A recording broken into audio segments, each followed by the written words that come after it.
కామన్గా థైరాయిడ్లో వచ్చే గడ్డలు అన్ని క్యాన్సర్ కాదు. సో థైరాయిడ్లో చాలా రకాల బినైన్ ట్యూమర్సే ఎక్కువ ఉంటాయి. బినైన్ గడ్డ అంటే నాన్ క్యాన్సరస్ గడ్డలే ఎక్కువ ఉంటాయి. ఎక్కువగా చూసేవి మనం నాన్ క్యాన్సరస్ గడ్డలనే చూస్తాం. కానీ అది ఏది ఎలాంటి గడ్డ అనేది తెలుసుకోవడానికి మాత్రం మనం కంపల్సరీ అల్ట్రాసౌండ్ నెక్ అనేది చేయించుకోవాలి. అల్ట్రాసౌండ్ నెక్తో పాటు అల్ట్రాసౌండ్ గైడెడ్ ఎఫ్ఎన్ఏసి స్కాన్తో గైడెడ్ నీడిల్ టెస్ట్ అనేది కంపల్సరీ చేసుకుంటేనే మనకి ఆ గడ్డ ఎలాంటిది అనేది తెలుస్తుంది. సో మీ నాన్ క్యాన్సరస్ గడ్డల్లో మనకి కామన్గా వచ్చేవి ఏంటంటే ఎడినోమా అంటాము, కొల్లాయిడ్ నాడ్యూల్స్ అంటాము, లేదా డిఫ్యూజ్ థైరాయిడ్ మెగలీ అంటాము. అండ్ క్యాన్సర్లో వచ్చే రకాలైతే ఒక మెయిన్గా 4 types ఆఫ్ థైరాయిడ్ క్యాన్సర్స్ ఉంటాయి.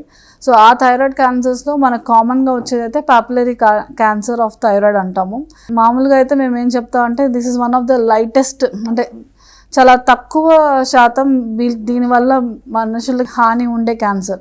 సో దీనివల్ల సర్వైవల్ అంటే వాళ్ళ లైఫ్ స్పాన్కి ఎటువంటి ప్రాబ్లం ఉండదు. సో నార్మల్గా క్యాన్సర్కి మనం సర్వైవల్ అనేది 5 years సర్వైవల్ రేట్ అని చూస్తాం, కానీ ఈ క్యాన్సర్కి మాత్రం మనం 25 years సర్వైవల్ రేట్ అనేది చూస్తాం. సో అంత డిఫరెన్స్. ఒక క్యాన్సర్ డయాగ్నోజ్ అయిన తర్వాత ఒక పేషెంట్ 25 years వరకు కూడా వాళ్ళు సర్వైవ్ అయ్యే ఛాన్సెస్ ఎక్కువ ఉంటాయి ఈ థైరాయిడ్ క్యాన్సర్లో.